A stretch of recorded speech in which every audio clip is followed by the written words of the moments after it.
Assalamualaikum warahmatullahi wabarakatuh.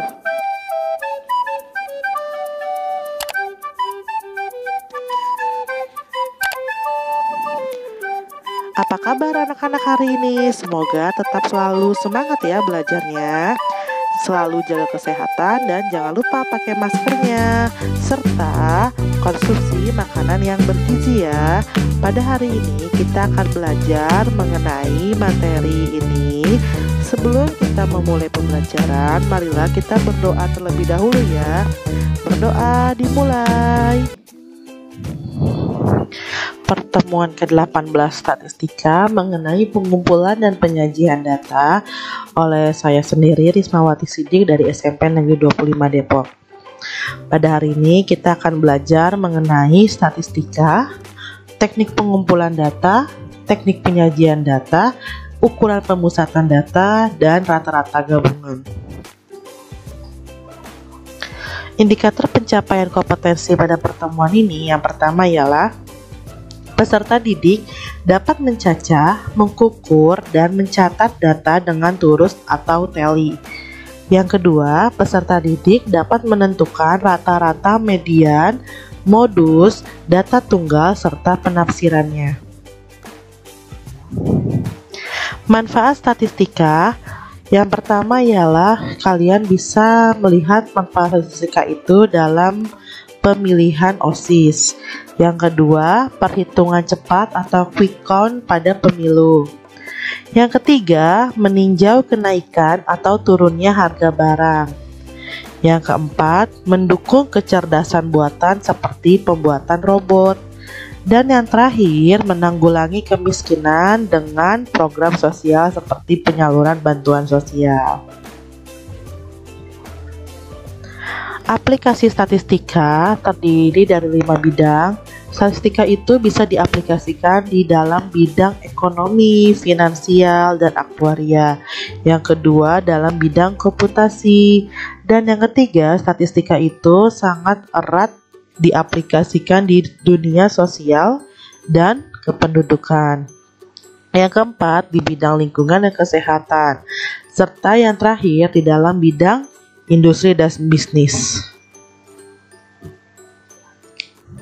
Pengenalan statistika.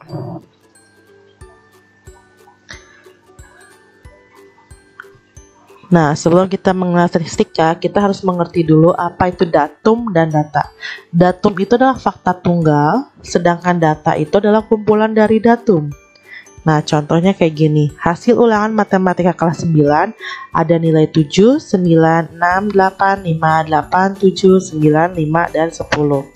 Nah, untuk datum itu kan fakta tunggal. Nah, datum itu ada datum terbesar dan datum terkecil. Datum terbesarnya itu adalah 10, karena dilihat dari sini nilai ulangan yang paling besar itu adalah 10. Dan datum terkecilnya adalah 5, karena nilai ulangan yang paling kecil itu adalah 5. Nah, data itu kumpulan dari datum. Kita cek di sini ada berapa datum? Nah, ada 10 datum, berarti datanya adalah 10 datum. Nah, statistika itu adalah ilmu pengetahuan yang berhubungan dengan pengumpulan data, lalu pengolahan data, dan terakhir penarikan kesimpulan data. Jadi tahap-tahap statistika itu harus sesuai ya. Yang pertama itu datanya dikumpulkan. Setelah kita memperoleh data, kemudian kita olah. Lalu setelah kita olah, kita tariklah kesimpulan dari data tersebut. Itulah namanya statistika. Jadi ilmu pengetahuan yang berhubungan dengan pengumpulan data, pengolahan data, dan penarikan kesimpulan data ya. Ingat-ingat arti dari statistika. Nah, di dalam statistika ini kita akan belajar mengenai populasi. Populasi dan sampel. Apa sih bedanya populasi dan sampel? Populasi itu adalah sebuah objek yang menjadi sasaran pengamatan. Sedangkan sampel bagian dari populasi yang diamati untuk dijadikan objek pengamatan langsung dan dijadikan dasar dalam penarikan kesimpulan mengenai populasi. Contoh ada soal kayak gini. Seorang peneliti ingin mengetahui tingkat kecerdasan siswa-siswa SMP di Provinsi Jawa Barat. Untuk itu, ia mengambil beberapa siswa SMP di Provinsi Jawa Barat untuk dites. Nah, dilihat nih sasaran pengamatannya itu siapa? Ya, betul, siswa SMP. Nah, untuk populasinya yaitu seluruh siswa SMP. Jadi ada kata seluruhnya. Ya, seluruh atau semua siswa SMP itu populasi. Jadi semuanya ya. Sedangkan sampel itu ada di kalimat di sini, di dalam sini. Yaitu nah ini ada kata beberapa atau sebagian siswa SMP. Jadi kalau lihat ada kata beberapa atau sebagian itu dinamakan sampel. Sedangkan ada kata seluruh atau semua itu dinamakan populasi ya, kayak gitu. Perbedaan antara populasi sama sampel. Jenis data terbagi menjadi dua, yaitu data kuantitatif. Data kuantitatif itu adalah data yang berbentuk angka atau bilangan. Dan yang kedua adalah data kualitatif atau data tidak berbentuk angka atau bilangan. Contoh dari kuantitatif ini karena berbentuk angka, contohnya misalkan data tinggi badan. Tinggi badan kan biasanya satuannya angka kan? Bukan satuan. Biasanya bentuknya angka kan? Nah, kalau kualitatif data yang tidak berbentuk angka, berarti contohnya itu dengan huruf atau dengan kata-kata. Contohnya adalah data golongan darah. Coba golongan darah huruf atau angka? Ya, huruf. Nah, golongan darah itu masuk ke dalam data kualitatif. Atau bisa juga dengan data kepuasan belanja online. Biasanya kan kita kalau belanja online suka dikasih bintang tuh. Nah, itu data kualitatif atau kuantitatif? Ya, kualitatif. Karena ada puas, tidak puas, biasa saja atau gimana ya. Itu namanya kualitatif dengan menggunakan kalimat. Nah, data kuantitatif dibagi dua lagi nih. Ada data cacahan atau discrete, artinya data itu diperoleh dengan menghitung. Lalu yang kedua, data ukuran atau continue, data yang diperoleh dengan mengukur. Contohnya data discrete atau menghitung apa? Nah, iya, jumlah umur atau usia. Usia itu kan dihitung kan. Terus ukuran contohnya mengukur, iya, nomor sepatu itu biasanya kan diukur gitu ya. Nah, setelah kita mengetahui jenis-jenis data, lalu kita ketahui juga cara pengumpulan data. Nah, cara mengumpulkan data ini ada 4 proses. Proses pertama itu adalah wawancara. Wawancara itu artinya bertanya langsung kepada narasumber. Contohnya kalian mau survei atau melakukan penelitian terhadap kebersihan lingkungan. Nah, itu bisa dengan menggunakan teknik wawancara. Jadi dia bertanya langsung kepada narasumber. Terus yang kedua, angket atau kuesioner. Pernah dengar kata angket atau kuesioner? Contohnya kayak gimana? Iya, kayak kalian pernah kan dulu waktu outing class atau kalian pergi jalan-jalan di sekolah itu kan selalu voting kan. Nih, misalkan ada pilihan mau ke Bandung, mau ke Jawa, atau mau kemana gitu ya. Itu kan menggunakan checklist gitu kan biasanya. Nah, itu adalah bentuk dari angket atau kuesioner. Jadi mengirim daftar pertanyaan, sudah tersusun daftar pertanyaannya kepada narasumber. Jadi narasumber tinggal checklist atau memberikan poinnya. Lalu yang ketiga, dengan cara observasi atau pengamatan. Ini sering banget ya, ini pasti mau nggak mau kita akan melakukan observasi. Jadi mengamati objek atau kejadian ya. Jadi kita melihat secara langsung kejadian yang akan kita amati.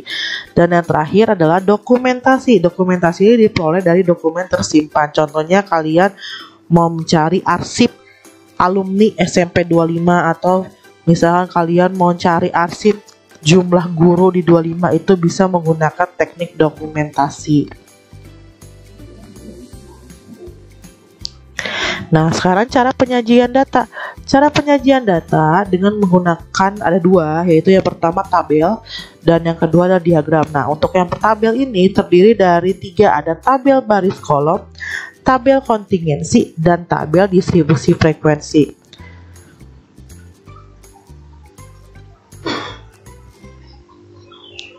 Penyajian data dengan tabel. Nah, ini contohnya. Nah, ini adalah tabel baris kolom. Jadi ada barisnya dan ada kolomnya ya. Jelas, cukup jelas baris dan kolom. Sedangkan yang kedua adalah tabel distribusi frekuensi. Nah, di sini terdapat baris sama kolom juga, tapi yang bedanya apa antara baris kolom dan distribusi frekuensi? Iya, betul. Distribusi frekuensi ini di dalam poin di suatu kolom itu ada range ya, ada jarak 51 sampai 60. Nah, kalau kalian melihat ada range sebuah data kayak gini, ini namanya adalah tabel distribusi frekuensi. Lalu yang ketiga adalah tabel kontingensi. Kontingensi ini dalam satu kolom itu terdiri dua makna. Nah, contoh lihat di sini ada satu kolom tapi ada dua makna, jenis kelamin dan kelas, jadi terbagi dua. Nah, itu adalah tabel kontingensi. Nah, cara menyajikan data selain tabel, kalian juga bisa menggunakan diagram. Diagram ini pernah kalian pelajari mungkin di sekolah dasar atau di kelas sebelumnya. Yang pertama ya diagram batang, diagram garis, diagram lingkaran, dan diagram piktogram.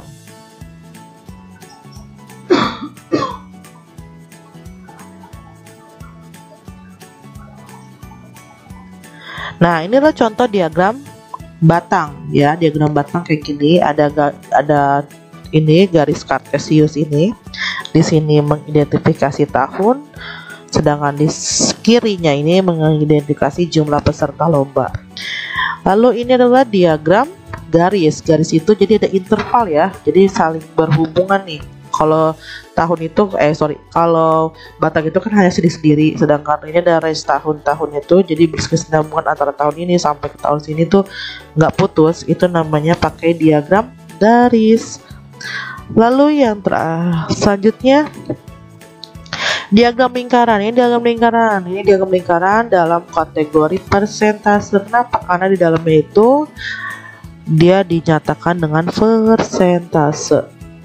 Nah, ini diagram lingkaran juga. Ini diagram lingkaran derajat, karena di dalamnya itu bentuknya derajat nih ya, 54 derajat, 36 derajat, 72 derajat, dan selanjutnya.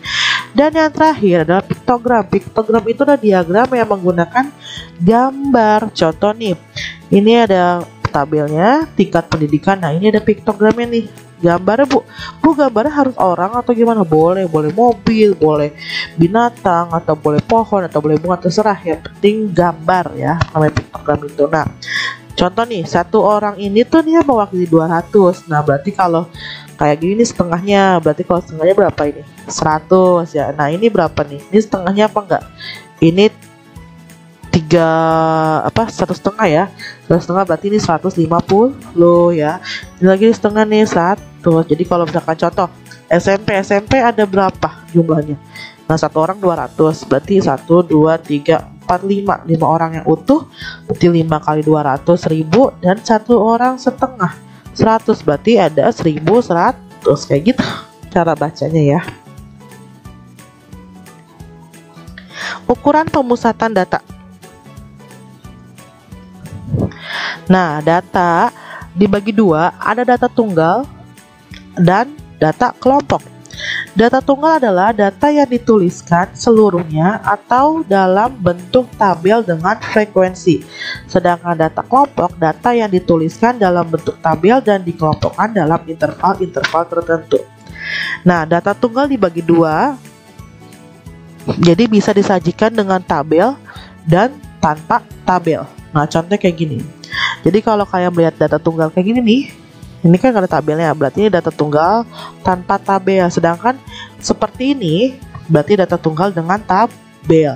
Lalu data kelompok itu berarti ada range-nya. Nah, ini data kelompok ya. Jadi kayak gitu. Jadi data tunggal tuh hanya satu-satu. Nih presentasinya itu satu data, sedangkan kelompok itu dengan interval-interval tertentu. Nah, sekarang kita ke ukuran pemusatan data. Ingat, ukuran pemusatan data itu ada 3M. M pertama namanya mean itu rataan. M kedua namanya median itu nilai tengah. Dan M yang ketiga adalah modus. Nah, kita lihat ya artinya apa. Untuk yang pertama ini mean itu rata-rata. Nah, kalau kalian melihat data tunggal tanpa tabel, tadi tuh ya data ditulis semuanya, nggak menggunakan tabel. Rumusnya ini, jumlah datum, dijumlahin datumnya semuanya, lalu dibagi dengan banyaknya datum ya. Datum pertama, datum kedua, dan seterusnya dibagi dengan banyaknya datum. Itu kalau tanpa tabel. Sedangkan dengan tabel, berarti dia mempunyai frekuensi. Berarti jumlah antara perkalian frekuensi dan datum dibagi dengan jumlah frekuensi. Median itu nilai tengah. Nah, kata kunci dari median, kalian harus mengurutkan datanya. Jadi kalau datanya acak, mau gak mau kalian harus urutkan dari paling kecil sampai paling besar. Jangan terbalik ya, harus dari paling kecil sampai paling besar. Nah, dilihat juga datanya itu ganjil atau genap. Nah, kalau datanya ganjil, artinya ganjil apa sih? Kalau misalkan banyak datanya itu berjumlah ganjil. Contohnya misalkan saya punya data sebanyak 11 datum, berarti ganjil atau bukan? Nah, ganjil ya. Atau misalkan saya memiliki data sebanyak 100 data. 100 berarti genap atau ganjil? Iya, genap. Jadi lihat datanya.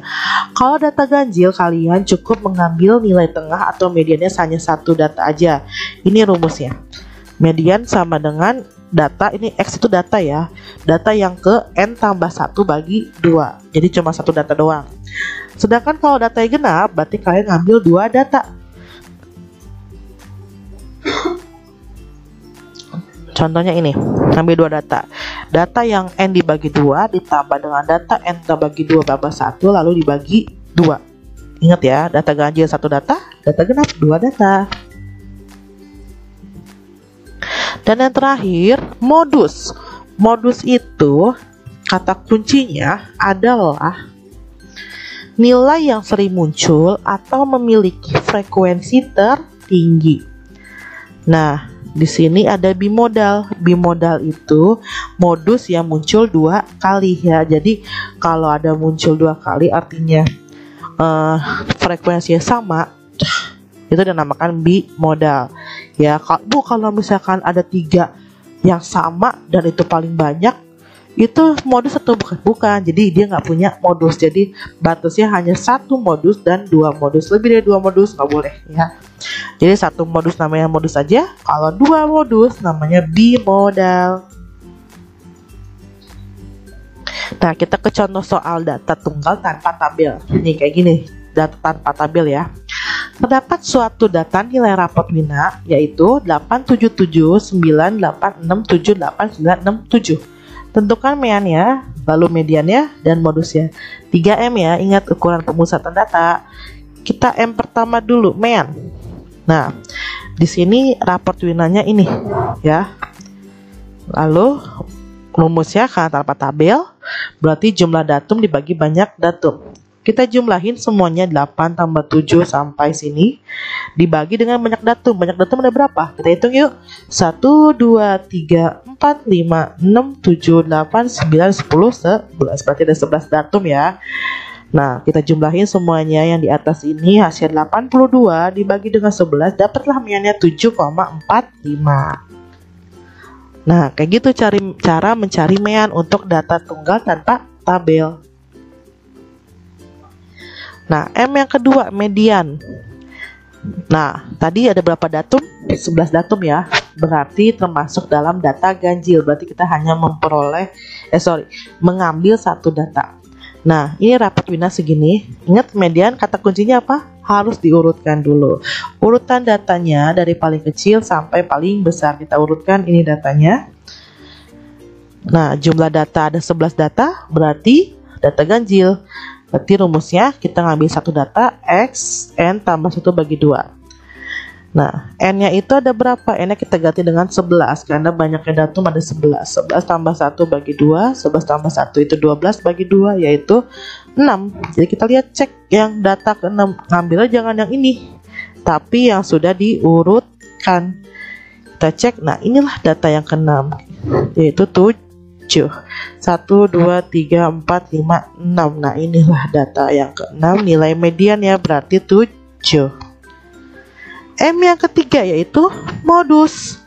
Modus itu cari yang paling sering muncul. Kalau data tunggal tanpa tabel, siapa yang sering muncul? Kita lihat yuk, wah ini sering muncul nih. Tuh, ada berapa? Ada 4. Ya, karena ini 7 itu paling banyak, berarti modusnya adalah 7.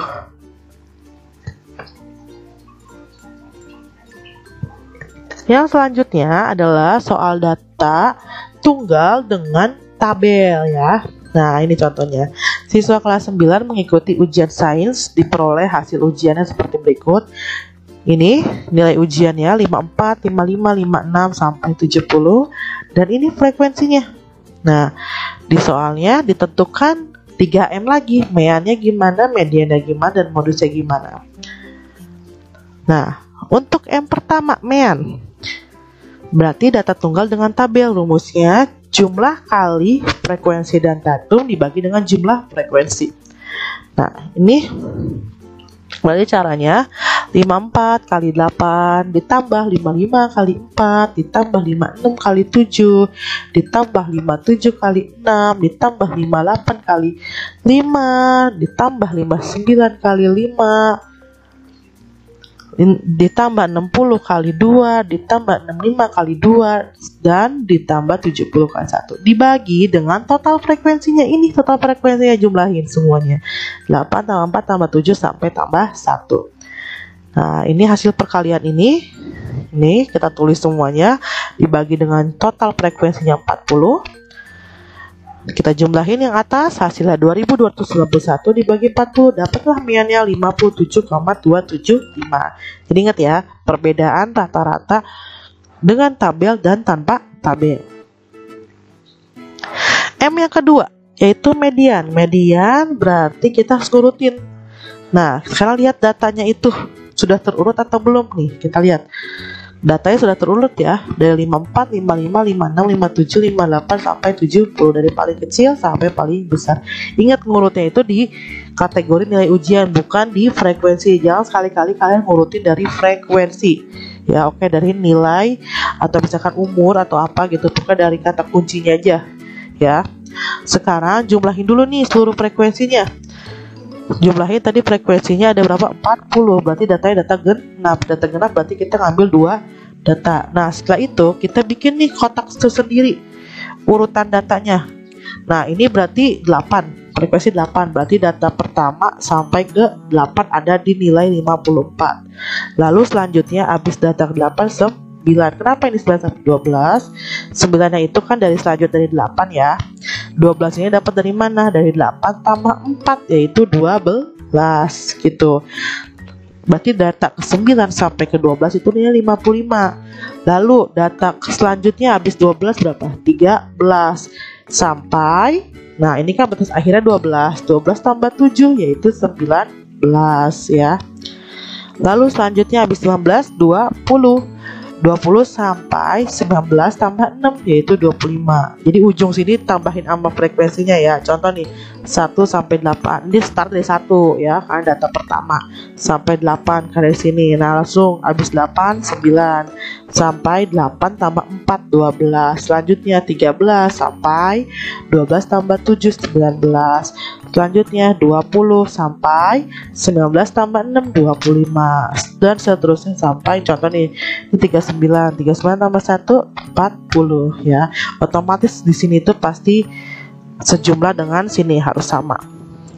Nah, karena nilai daftar ujiannya ini sudah terurut, maka kita nggak usah diurutin lagi.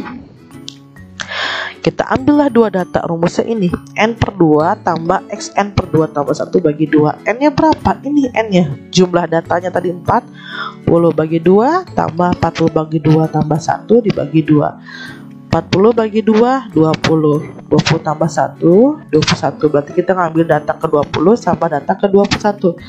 Kita cek data ke 20 sama 21 ada di sini ya. Ya, 20 sama 21, 20 itu nilainya 57 dan 21 juga 57. Berarti 57 tambah 57 bagi 2 yaitu dapat hasil 57. Lalu M yang ketiga modus. Modus itu kalau dalam dengan tabel kalian cari Kalau tadi kan data tunggal tanpa tabel, berarti kalian cari nih yang paling banyak atau yang sering muncul. Sedangkan modus dengan tabel, cari frekuensi yang tertinggi atau terbanyak. Nah, di sini kita lihat frekuensi paling tinggi siapa? Iya, ini 8 ya. 8 itu nilainya berapa? Ya, 54. Berarti modus untuk data tunggal dengan tabel yaitu 54.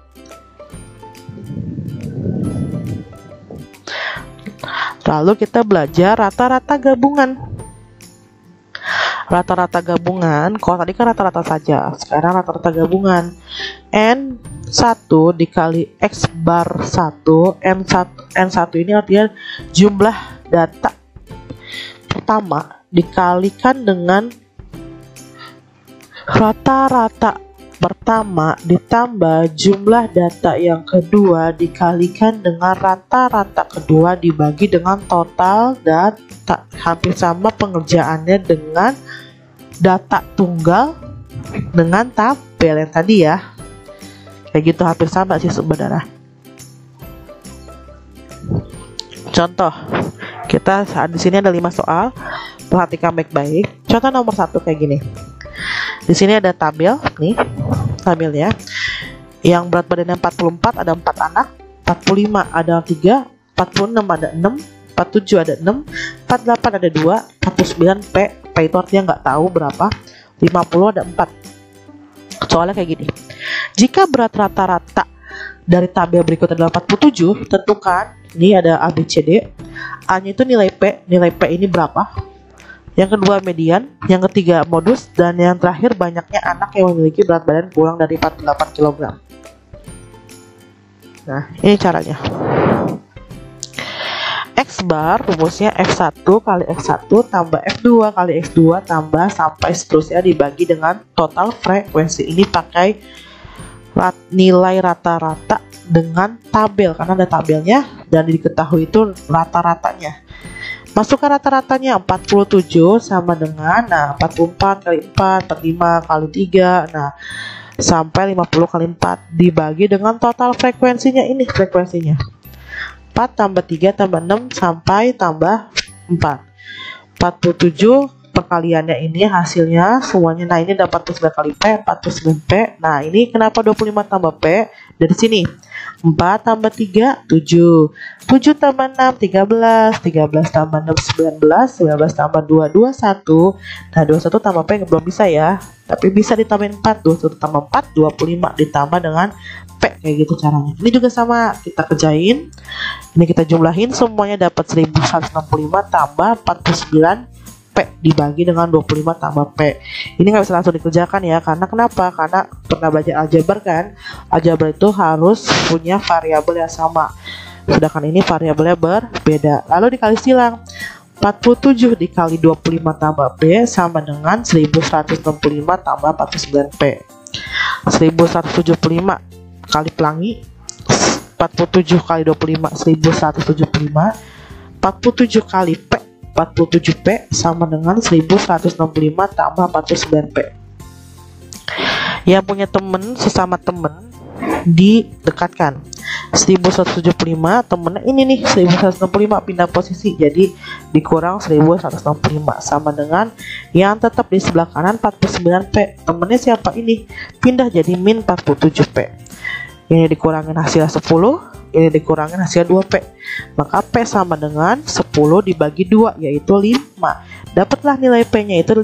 Jadi jawaban pertanyaan yang A sudah terjawab. Lalu pertanyaan yang kedua, kita totalin nih. Kedua itu tadi apa pertanyaannya? Median ya, median. Kita nyari median. Kita totalin dulu frekuensinya. 25 tambah P, 25 tambah 5 30, 30 berarti data genap, berarti kita ngambil 2 data. Ini rumusnya, ngambil 2 data. N nya 30 ya, 30 bagi 2, 30 bagi 2 tambah 1, 30 bagi 2 15, 30 bagi 2 15 tambah 1 16. Nah, ini cara mencari nilai ini gimana? Kita lebih lihat tabelnya. Kita urutin nih 1 sampai 4, selanjutnya 5 sampai 4 tambah 3 7, selanjutnya 8 sampai 7 tambah 6 13 dan seterusnya ya. Kita lihat data ke-15, data ke-15 di mana? Di sini nih. Nih, ini kan 14 sampai 19, berarti 15 tambah 16 di sini. Yaitu nilainya berapa? Nah, ini ya 15 sama 16 di range ini. Nilainya berapa? 47. Berarti data ke-15 nilainya 47, data ke-16 juga sama nilainya 47. Bagi 2, 47 tambah 47 94, bagi 2 hasilnya 47. Lalu yang C, kita cari modus. Modus itu berarti kita lihat frekuensi yang tertinggi. Siapa di sini frekuensi yang tertinggi? Ini nih, yaitu 46 dan 47. Berarti ada 2 modus, namanya bimodal. Yang D, suruh mencari berat badan yang kurang dari 48 kg. Berarti kurang dari 48 kg berapa aja? 44, 45, 46 dan 47. Kita lihat 44 ada 4 anak, 45 ada 3 anak, 46 ada 6 anak, dan 47 ada 6 anak. Kita totalin semuanya, berarti yang berat badan kurang dari 48 kg ada 19 anak. Contoh soal nomor 2. Contoh kayak gini. Mean nilai ujian matematika siswa kelas 9 adalah 4,8. Oleh karena meannya terlalu kecil, setiap siswa memperoleh tambahan nilai 2. Berapakah mean nilai ujian yang baru? Jawab. Kita punya rata-rata lama atau mean lama yaitu 4,8. Setiap anak berarti semuanya tuh dapat ya tambahan nilai. Makna dari setiap siswa itu berarti setiap anak tuh dapat tambahan nilai. Berarti mean baru cukup jumlahin antara mean lama dengan tambahan nilai tersebut. Mean barunya menjadi 4,8 ditambah dengan tambahan nilainya itu 2, sehingga dapatlah mean barunya itu 6,8. Contoh soal nomor 3. Data nilai rata-rata ulangan umum matematika sebagai berikut. Nilai rata-rata matematika dari 35 siswa kelas 9A adalah 6. Nah, berarti di kelas 9A ada 35 siswa dan ada 6 orang. Terus rata-rata dari 30 siswa kelas 9B adalah 7 orang. Nah, 30 siswa ada 7. Nilai rata-rata matematika dari 40 siswa kelas 9C adalah 6,5. Tentukan nilai rata-rata gabungannya. Nah, rata-rata gabungannya kayak gini rumusnya. Ya. Nah, N1-nya ada 35 dikali dengan rata-ratanya 6. 35 kali 6. Tambah kelas 9B 30 kali 7. 9C 40 kali 6,5 dibagi dengan total frekuensinya atau total siswanya. 35 tambah 30 tambah 40. Kalihin. Nah, seperti ini. Dibagilah 680 bagi 105. Dapatlah rata-rata gabungannya itu ada 6,47. Contoh soal nomor 4. Nilai rata-rata ujian bahasa Indonesia 40 siswa kelas 9 adalah 51. Jika seorang siswa yang mendapat nilai 90 tidak dimasukkan ke dalam perhitungan rata-rata tersebut, tentukan nilai rata-rata ujian yang baru.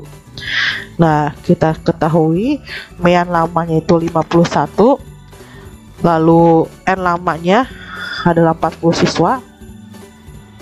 Berarti mean baru sama dengan mean lama dikali N lama, bisa dijumlahin atau bisa dikurangin dengan mean tambahan dikali dengan N tambahan dibagi dengan total sini. N lama bisa ditambahin atau dikurangin N tambahan. Ini plus minus. Kenapa?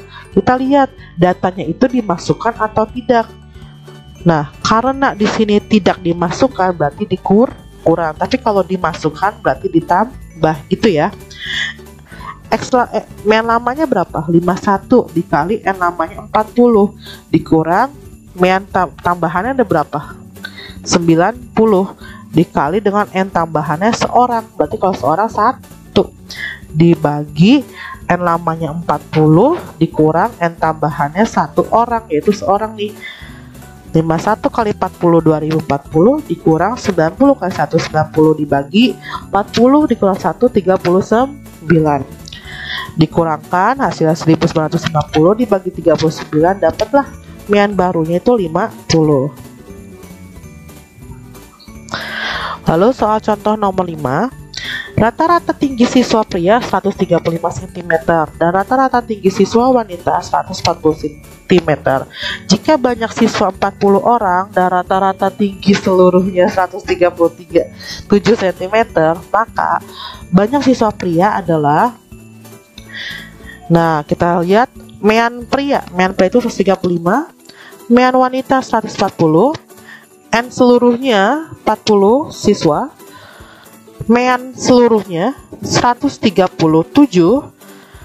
Yang ditanya adalah N pria kita anggap misalkan X siswa, berarti N wanita 40 dikurang N pria, 40 kan semuanya, 40 dikurang N pria itu X ya. Nah, ini rumusnya pakai gabungan. Mean seluruhnya sama dengan mean pria dikali N pria ditambah mean wanita dikali N wanita bagi N pria tambah N wanita. Mean seluruhnya itu adalah tadi berapa? 137 sama dengan mean pria 135 dikali N pria X ditambah N wanita mean wanita 140 dikali N wanita 40 kurang X dibagi dengan N pria tambah N wanita yaitu 40 siswa. Masukkan 135 kali X 135X tambah 140 dikali 40 5600, 140 dikali min X min 140X ini kali pelangi ya, dibagi dengan 40. 137 sama dengan 5600, 135X dikurang 140X sama dengan min 5X dibagi 40. Kemudian dikali silang, 137 kali 40 hasilnya 5480 sama dengan 5600 dikurang 5X.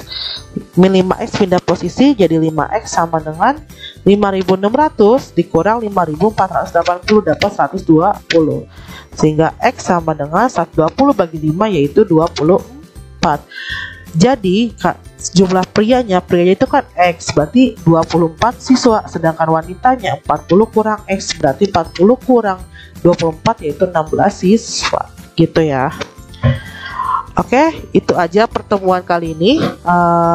Semangat belajar ya, selalu jaga kesehatan, kerjain tugas-tugasnya karena sebentar lagi kita akan menghadapi penilaian akhir ujian ya. Sampai bertemu di pertemuan selanjutnya. Ditunggu tugas di Google Formnya ya, paling lambat hari Selasa jam 8.40. Terima kasih. Wabillahi taufiq wal hidayah. Wassalamualaikum warahmatullahi wabarakatuh.